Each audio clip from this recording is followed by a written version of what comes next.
بسم اللہ الرحمن الرحیم۔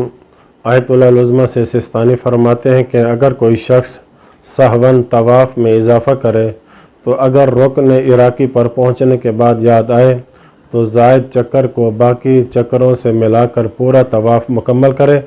اور احتیاط واجب کی بنا پر قربت مطلقہ کا قصد کر کے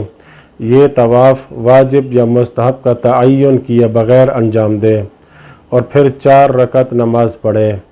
اور افضل بلکہ احتیاط مستحب ہے کہ ان 4 رکعت کو اکٹھے نہ پڑھے، یعنی یوں پڑھے کہ سعی سے پہلے واجب طواف کے لیے 2 رکعت اور سعی کے بعد مستحب طواف کے لیے 2 رکعت پڑھے، اور احتیاط واجب کی بنا پر یہی حکم اس صورت میں بھی ہوگا اگر رکن عراقی پر پہنچنے سے پہلے یاد آ جائے۔ دوسرا مسئلہ یہ کہ اگر کوئی شخص طواف سے فارغ ہونے کے بعد طواف کے چکروں کی تعداد یا ان کے صحیح ہونے میں شک کرے یا محل طواف سے تجاوز کرنے کے بعد شک کرے تو شک کی پرواہ نہ کرے، مثلا جب موالات ختم ہونے کے بعد یا نماز شروع کرنے کے بعد شک کرے۔ تیسرا مسئلہ یہ ہے کہ اگر کوئی کسی چکر کے آخر میں یا اس کے دوران 3 اور 4 اور 5 اور 6 یا اس کے علاوہ کمی کی صورتوں میں شک کرے تو اس کا طواف باطل ہوگا، حتیٰ کہ احتیاط واجب کی بنا پر اس صورت میں بھی باطل ہوگا جب چکر کے آخر میں 6 اور 7 میں شک کرے۔ اسی طرح تب بھی طواف کے باطل ہونے کا حکم لگایا جائے گا جب زیادتی اور کمی دونوں میں ایک ساتھ شک کرے، جیسا کہ کوئی شخص شک کرے کہ اس کا آخری چکر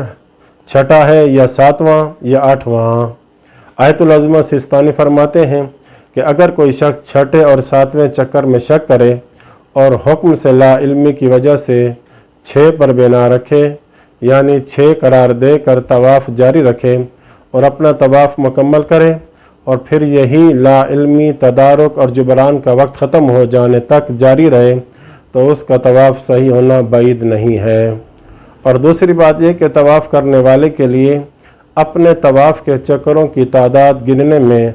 اپنے ساتھ چلنے والے کے شمار کرنے پر اعتماد کرنا صحیح ہے، اس شرط کے ساتھ کہ اس کے ساتھ چلنے والے کو طواف کے چکروں کی تعداد کا یقین ہو۔ آخری مسئلہ یہ ہے کہ اگر کوئی مستحب طواف میں شک کرے تو کم پر بنا رکھے، مثلا اگر 3 اور 4 میں شک ہو تو 3 قرار دے اور اس کا طواف صحیح ہے۔ سوال یہ ہے کہ عمرہ کے طواف میں نائب شخص کا حالت احرام میں ہونا شرط ہے یا نہیں؟ جواب میں فرماتے ہیں بنا بر اقرب اس کا حالت احرام میں ہونا شرط نہیں ہے۔ دوسرا سوال یہ ہے وہ شخص جس پر اپنا طواف واجب ہو کیا وہ کسی عاجز شخص کو کندھے پر اٹھا کر یا ویل چیئر پر بٹھا کر یوں طواف کروا سکتا ہے کہ ویل چیئر کو وہ دھکا لگاتا رہے اور وہ دونوں اپنے اپنے طواف کی نیت کریں؟ جواب میں آیت اللہ سستانی فرماتے ہیں جائز ہے۔ تیسرا سوال یہ ہے کہ کیا کسی محرم کا حج یا عمرہ میں اپنا طواف کرنے سے پہلے